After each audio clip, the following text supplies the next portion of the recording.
3 secrets your bank doesn't want you to know and what you can do about it. Take 3. So I was having some technical issues.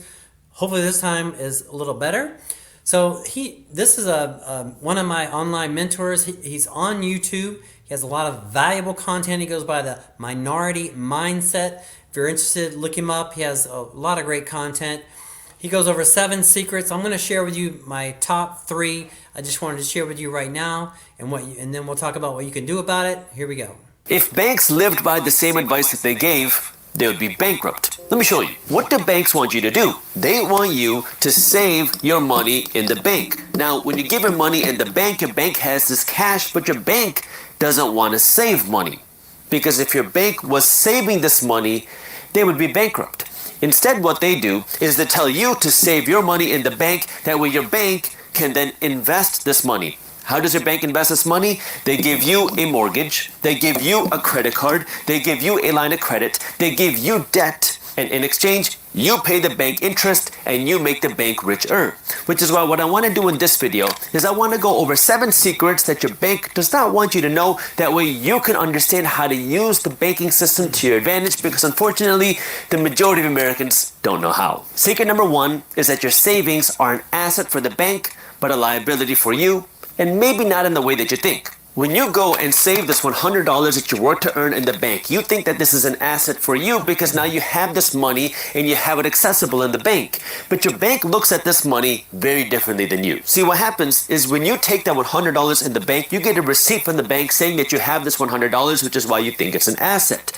But here's what the bank does. On the bank's books, not yours, on the bank's books, they have this liability, which says that they owe you this $100. That receipt says the bank owes you $100, which is why the $100 is a liability to the bank, which makes sense. But then what the bank does is they follow something called a fractional reserve lending system, which means that they take this $100 that you deposited and they don't keep it saved in a vault. Instead, they want to invest this money. So what do they do with this $100? Well, they're going to take most of it, let's call it $90, and they're going to invest it. So they're going to take 90 of this dollars and they're going to give it to this person right here. Now, when the bank lends out your money, remember, this was a liability for the bank. They lent out your money. Now it has become an asset for the bank. How did it become an asset for the bank? An asset meaning investment. Because now the bank takes your money and they turn it around and give it to somebody else. That way this person has to pay the bank back this money plus interest. But remember, they're using your money. So now this asset that you gave to the bank, well, now it's given to somebody else.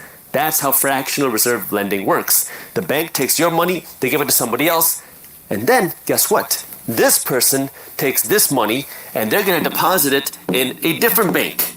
Now, your money is in bank 2, and then this process happens again. This person gives their money to bank 2, and bank 2 is going to lend this money to somebody else. And it goes on and on and on. And that's why you have to understand that the money you give to the bank, you think is an asset for you, but it's really an asset for the bank. Now, I'm not saying this so you don't save any money in the bank. I'm saying this so you understand how the banking system works, and I'm going to show you how you use the bank to your advantage. So stick with me, which brings me to number 2, which is that your bank is not your financial advisor. Let me paint this picture for you, because the average American has 0 financial education. They went to school, got a good job, and have very little idea of what to do with their money and what they can afford. And the people that they trust with their money is their bank, because when you get paid, the money gets deposited in your bank. When you spend money, the money comes out of your bank. So now when you go out and you want to buy something nice, like say a house or a car, who do you go to ask to see what you can afford? Most people don't have a financial advisor, so what do? They go to their bank.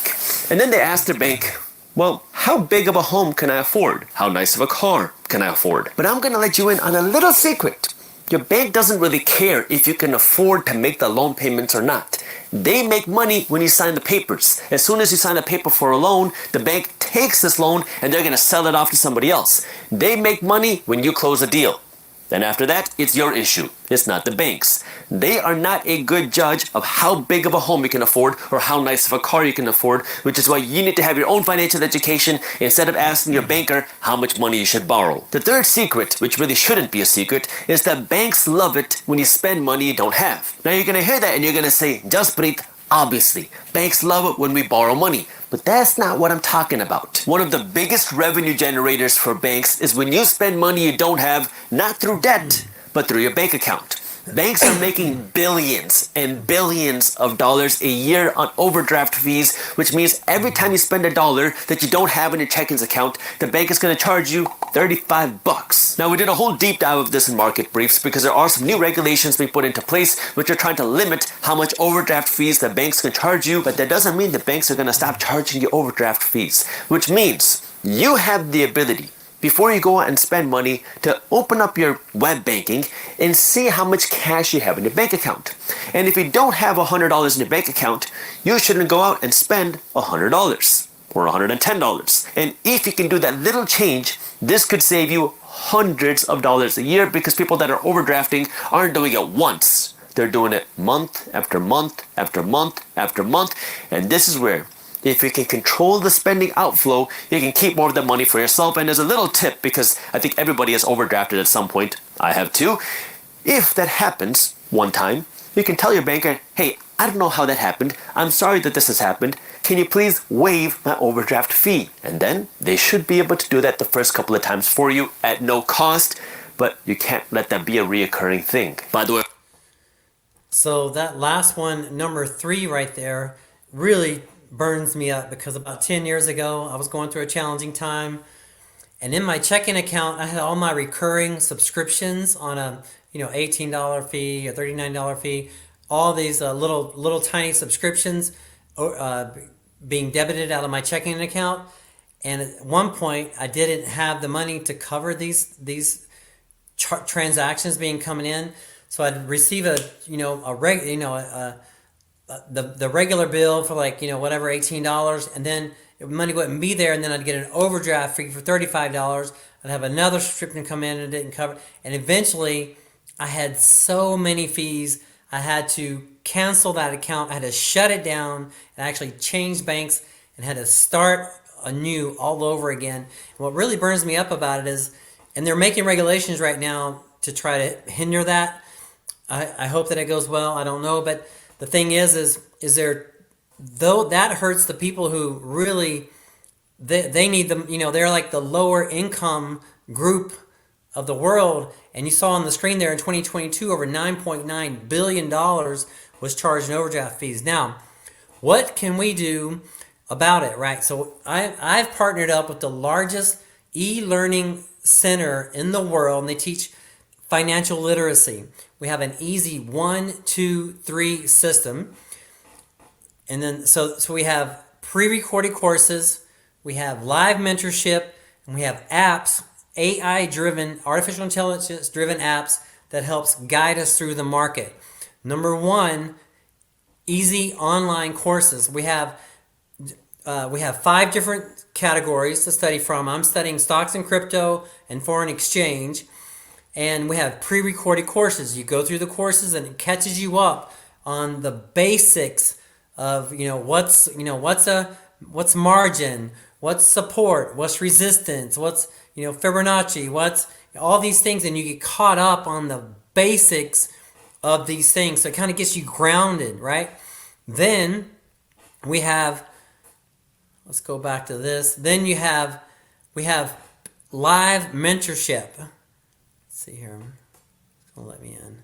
So I got timed out. We have live mentorship right here. So if you were a member of the Academy, you can partner up with the Academy as well. That's why I'm doing this, to encourage you to partner up with us, me and the Academy. And we have a whole family of people that work together. You can get to meet them and collaborate together. So you pick your channel. If it's stocks and crypto, just for example, let's pick stocks and crypto.